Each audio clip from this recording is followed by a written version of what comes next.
all modes of transportation and control of all highways and seaports. Executive Order 10995 allows the government to seize and control the communication media. Executive Order 10997 allows the government to take over all electrical power, gas, petroleum, fuels, and minerals. Executive Order 10998 allows the government to seize all means of transportation, including personal cars, trucks, or vehicles of any kind, and total control over highways, seaports, and waterways. Executive Order 10999 allows the government to take over all food resources and farms. Executive Order 11000 allows the government to mobilize civilians into work brigades under government supervision. Executive Order 11001 allows the government to take over all health, education, and welfare functions. Executive Order 11002 designates the Postmaster General to operate a national registration of all persons. Executive Order 11003 allows the government to take over all airports and aircraft, including commercial aircraft. Executive Order 11004 allows the Housing and Finance Authority to relocate communities, build new housing with public funds, designate areas to be abandoned, and establish new locations for populations. Executive Order 11005 allows the government to take over railroads, inland waterways, and public storage facilities.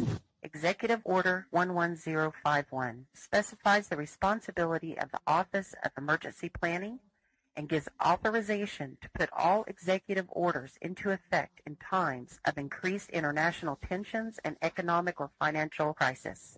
Executive Order 11310 grants authority to the Department of Justice to enforce the plans set out in executive orders, to institute industrial support, to establish judicial and legislative liaison, to control all aliens, to operate penal and correctional institutions, and to advise and assist the President. Executive Order 11049 assigns emergency preparedness function to federal department and agencies, consolidating 21 operative executive orders issued over a 15-year period. Executive Order 11921 allows the Federal Emergency Preparedness Agency to develop plans to establish control over the mechanisms of production and distribution of energy sources, wages, salaries, credit, and the flow of money in U.S. financial institution in any undefined national emergency. It also provides that when a state of emergency is declared by the President, Congress cannot review the action for 6 months. The Federal Emergency Management Agency has broad powers in every aspect of the nation.